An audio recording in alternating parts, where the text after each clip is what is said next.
So what I'm going to talk about now is something that goes on in your cytoplasm. So as you remember, one of the functions of your cytoplasm is this is where chemical reactions are taking place. There's like several million reactions taking place every single second. And some of these reactions are actually sped up by something known as a catalyst. Now, in chemistry, you hear about catalysts. You may also know what an enzyme is.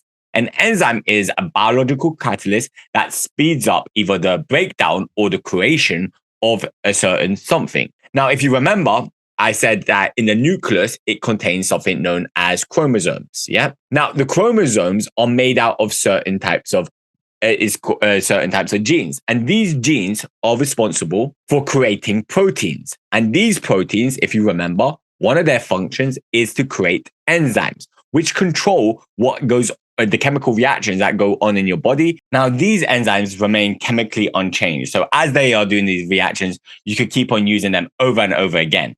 And there's different types of enzymes in the body. There's not just one of them. So there's some enzymes that work with starches. Some enzymes work with carbohydrates. Some enzymes work with proteins. Some enzymes work with fats. So depending on, even on your clothes, you sometimes get grease stains, for example, depending on like what you are doing, your washing powder, some washing powders actually contain biological enzymes, which help break down those protein stains or fat stains or so forth into something that can be washed. Now, these enzymes need specific conditions, right? Just like, we have human rights.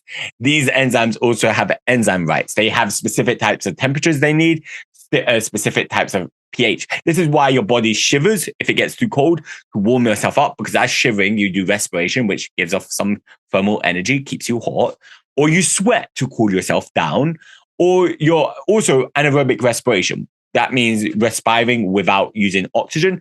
That produces lactic acid. So your body, doesn't want to get too acidic. Otherwise, these enzymes won't work and you could die. So it's really important we get these genes right, because these genes code for specific proteins, which then codes for specific enzymes, which controls the functions of your cell activity. So now you can see why the genes are so important. And a lot of body problems, a lot of health problems are due to mutations in the genes, so incorrect genes or so forth, which we'll talk about later on. So I'm going to draw this picture out. So I'm going to draw an enzyme. Now, it's not because I'm a bad drawer here. Well, I am a bad drawer. I drew that terribly. But I'm going to call this an enzyme, okay? And there's two things that can either happen to an enzyme. An enzyme could either take something in, and we call that a substrate, okay? So it takes, for example, it could be a carbohydrate, it could be a starch, lipid, or so forth. This substrate goes inside the enzymes, what we call this empty space. We're going to call it the active site. This is where the magic happens. And the active site then spits out the substrate. It could turn into something smaller, and we call this products. Or what could actually happen is this. Instead of the substrate being this big molecule, the substrate could be, for example, two small molecules go in and a bigger molecule comes out at the end. And we call this the lock and key method. Why? Because specific enzymes have specific active sites. So the ones that are responsible for example, starches will have a specific active site, which will only fit for starch to fit in. If a protein came in, it'll be like, nah, that's okay. Nah.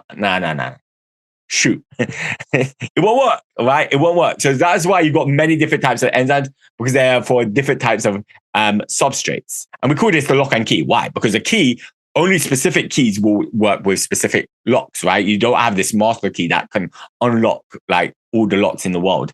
But that would be pretty cool. And enzymes are very efficient at doing their job. You don't want to be waiting on them. Now, we're not going to go through all of these products, but some of these products could be starches getting broken down to simple sugars, proteins getting broken down to amino acids, fats getting broken down into glycerol and fatty acids. But don't memorize it yet.